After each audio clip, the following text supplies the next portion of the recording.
Welcome to Security Guy Radio. What's your name? My name is Todd Morris. And Tom Morris, what's your company? BrickHouse Security. What's your website? BrickHouseSecurity.com. What do you guys do? We do covert surveillance and GPS tracking. Okay. Tell me some applications for those products. So we work a lot with loss prevention, private investigators, and law enforcement on delivering products they can use in covert investigations. Now, you're a little different from some other people I've seen. You are a designer, and not the manufacturing plant, but you source it out to be manufactured. So you design, have it manufactured, and then you own that product, as opposed to you're not reselling people's stuff, right? We have an internal R&D staff, so we do our own design, speccing out products, CAD, 3D printing. Then we work with contract manufacturers that we have long-term relationships with to build great products. We also work with major manufacturers to take products they have that we feel are either too complicated or too expensive for the market we want to go after, to make OEM versions of those products under our name that have less features, easier to use, lower cost. Well, that's good. So it's kind of like buying Cheerios or buying oat circles at the Costco. Or Trader Joe's. I prefer to think of it as Trader Joe's, which picks the very best and then packages it the way they want and puts their name on it. All right, so you and I talked on the phone several months ago about the biz, and I recently got out of the guard business, thank goodness, no offense to any of my listeners, but it's a tough business to make money on, right? Yeah. And we talked about robotics, we talked about a bunch of things. Do you see the market moving away from physical security in the sense of people and guards and moving more into the technology? Do you see any markers in the industry on that? That's my guess. I don't think we're going to move completely away from people. I think the level of the people in the jobs, the bar is being raised, because simply having eyes and boots on the ground, that can be replaced by the surveillance cameras. Right. Simply having a personal presence isn't enough. You need to have people who can do a little more. They're trained to react. They're trained to do something. They're collecting data. They're bringing some human intelligence to what's happening. How do you match the technology, though, with the personnel? Because in my experience is, when I hire the 20-year-old guards, they kind of get it. They've grown up on video games, they get it. But any demographic higher than that, 30 years old, that guy doesn't want to learn the technology, doesn't get the technology. And that learning curve to get him up to use it, it's costly for the training, right? Yeah, I think someone who's been a guard already for 10 or 15 years, you can't teach an old dog new tricks. Right. Not going to happen. This is an area where, kids coming right out of high school, even without a great education, they understand technology, they understand smartphones, they understand apps, they understand the internet. So they may not have the highest level of college education, but they're technologically more savvy. Right. And they're digital kids. They grew up on this. Yeah, and that's going to be your market, if they come of age. So who are some people specifically, talk about the private eye industry, they're going to be using your GPS tracking stuff and hidden camera stuff. The laws in all the states are a little different. Now, as a manufacturer, what do you do to handle that? Do you just tell people, check with your local laws and make sure you're not breaking anything? Or So we work in areas where mainly it's always legal. Okay. When we're dealing with law enforcement, they obviously know that they've got to abide by what the rules are in their jurisdiction as far as whether they need a warrant or not, and how long they can track with a warrant and things like that. However, a lot of what we do is things like bait boxes and supply chain management.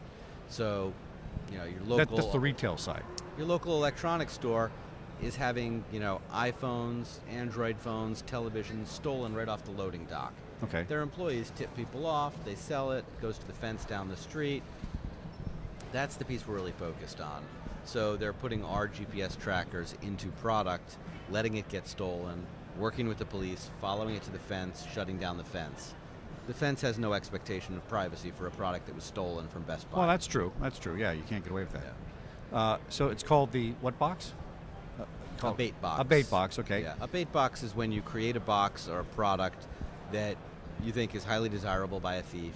It could be the new Xbox game, it could be a stack of iPhones, it could be a pallet of cigarettes or pharmaceuticals, and you put one closer to the door and hope that that's the one that they're going to steal, and then track it to the source. When I was a cop, 32-inch TVs were a big deal.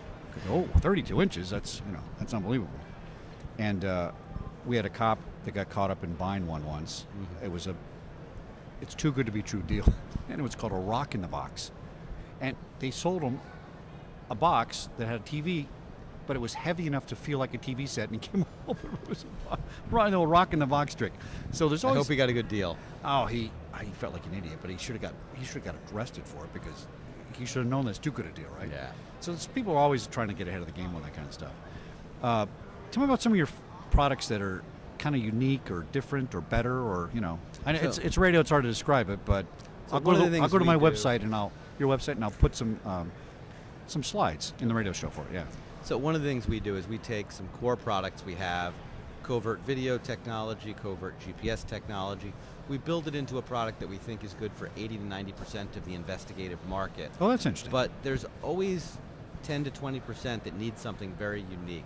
And so we do a lot of custom OEM jobs for them. So we've taken GPS trackers and put them into everything from high heel shoes to cell phones to book bags to very expensive purses and brand name products. So that makes you a little different. Yeah. Because since you're the manufacturer and the designer, you have the ability to do those. We have the kind of ability things. to customize and do some work. Yeah.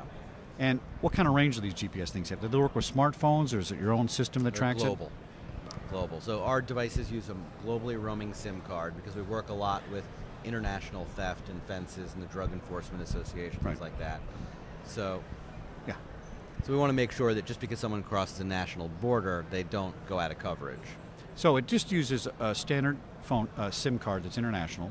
And is it your GPS software, or do you utilize Google's platform or we have Android our own or what? cloud server that stores all the data. It maps it in a Google type map, but it's a server, very large, very complicated server. It has users and groups management, so you can give some of your team view-only access to a select set of the devices, and your administrators can see all the devices and administer them. I used to rig GPS things just buying a throwaway phone at Target, and if you sign up for that with Google Plus or something, it'll last. It works. It's not as great as yours. How do you handle the battery life? Because that's the challenge, right? If it's the going to go on a long challenge for trip. these devices is getting a battery to last a long time, especially when it could be sitting around for a while. So your cell phone, you typically have to charge once a day. Right. If you use it a lot, sometimes you have to charge it twice a day. We're aiming for things that can last a month to several months. Oh, that's fabulous. So we have GPS trackers that can go for 6 months to 3 years. 6 months? What? 3 years? Explain that. Yeah. So we have some people who are tracking assets out in the field. Oil companies have expensive rigs and pumps that are sitting out in the field for years, and they need to know that it's not going to move. So we put a tracker into it. It goes to sleep. As soon as it moves, it wakes up. Oh, okay, that would make And sense. so it's in hibernation, just enough draw on the power to keep the motion sensor active. Interesting. Talk about surveillance cameras. They keep getting smaller and smaller, and They're digital getting and digital. smaller. They're getting easier to use, and battery life is getting better. We now have battery-operated hidden cameras that can last 3 months. Really? Yeah. And it's wireless technology. It records locally onto an SD card. Easy to use. Oh, it's an SD card. Yeah. Anything that goes up into the cloud using Wi-Fi. So right now I'm wearing a body-worn camera. Oh, look This at is that. That's actually cool. the most powerful camera that police are buying personally with their own money. Oh, because of the need to be accountable and nowadays. this actually transmits via Wi-Fi to a smartphone, which can then transmit to the cloud. I'm gonna film that right now. We'll splice this into the show. All right, that is amazing. Put your hand up there. See how small it is. And how much can that store? This will run for 2.5 to 3 hours of actual recording. Solid recording. Push the button, turn it on. Push the button, turn it off. Yeah. So as soon as you get into a situation where you're going to interact with someone that you want to make sure you have a record of that interaction, you push the button to start. It should last the whole shift, because you don't talk for 3 hours to one guy or something like that. That's cool. So what are the laws involved in GPS? I think is kind of clear, but what are some challenges you guys come across when it comes to these cameras? Everybody ever challenged this kind of stuff that you know about? Because it's body-worn kind of all new. cameras, the person wearing them always knows they're being worn, which means you've always got single-party consent, the person doing it. Most of them aren't covert. In fact, it's a deterrent. Most police officers look at both of our cameras. We have one that's covert and one that's not. Right. A lot of them like the one that's not covert because they want people to know that they should treat that police officer with respect and not even think about filing a false report. It might be more powerful than a gun, frankly. Yeah, it's under. They're under the threat of the camera. So if I come to you and say, listen, I got this great idea for a system that, you know, if you unplug a computer on my network, it's going to send off an alarm and stuff. Do you work with people to design custom applications for their businesses or their, you know, public entities or things like that? We stay away from IT security and focus Oh, on you do? physical security and surveillance. Why is that? There are a lot of companies that do network level security. Some of them are our customers, some of them are people we work with. It's a whole different business. Okay. Yeah, so we stick with investigative tools for physical surveillance. We do a little bit of data forensics where you're pulling data off of cell phones. That's a big thing now. Yeah, because yeah, every time a policeman stops someone, they want to grab their cell phone, pull the data off of it, and see exactly who are you talking to, who are you communicating with, who are you sending text messages with. Oh, you come up with a device that will suck the transfer data right off. Well, just like in Person of Interest, yep. where they clone those phones together and they take all the data. Exactly. Is that possible nowadays? Yep. Oh, no kidding. I want to buy one of those. Somewhere's those gone? Hey, what's going on over there? Some of them are law enforcement only. Well, I would imagine, yeah. Anything on your drawing table that you want to foreshadow? So one of the things we announced here at the ASIS show today was a wireless Wi-Fi nanny camera. Oh, fabulous. That is covert. It looks like a Bluetooth speaker. It's called the MORzA Observa, and it's actually connected to our home alarm system. So we're actually taking the Nanny Cam technology, building it into the alarm system so that you can trigger alerts back and forth between the two of them. Oh, like a motion sensor. Somebody comes to the room, they're not supposed to come in the room, they stay too long, whatever it is, and it sends off a signal. That's interesting. Now, if I don't have an alarm system, can I just keep my Wi-Fi on my house and work it through there? And then it goes up to your cloud for storage. Cloud storage and alerts. How long does that last? Is that a battery? Oh, we keep the data forever. No, that's a plugged-in device. So I can't put it in my teddy bear unless a teddy bear is plugged in the wall. Putting nanny cams into teddy bears is actually not a great idea because teddy bears get touched, they get moved around. Oh, so these aren't covert. This is covert, just not a nanny cam. Oh, okay. Sorry, just not a teddy bear. We won't say what it's in. We don't give that away. But it's hardwired in. It's going to run forever, and it's constantly streaming. That's fabulous. Is this something that you know a mom that doesn't make a lot of money can afford? Absolutely. All right, good. This is cool stuff. Anything else? No, it's a great show. We're seeing a lot of interesting people and learning a lot. Well, Brett, thanks so much for coming in. BrickHouse Security, BrickHouseSecurity.com. Find you guys on the web. You sell to regular folks, professionals, law enforcement. Anybody wants to buy We sell to it? everyone from moms and dads to law enforcement, three-letter agencies. They are great products. I have used some of them, and I can tell you guys that they are a really good product. And they're a nice company to work with. They're very easy to work with. Well, thanks for coming in. Thank you very much.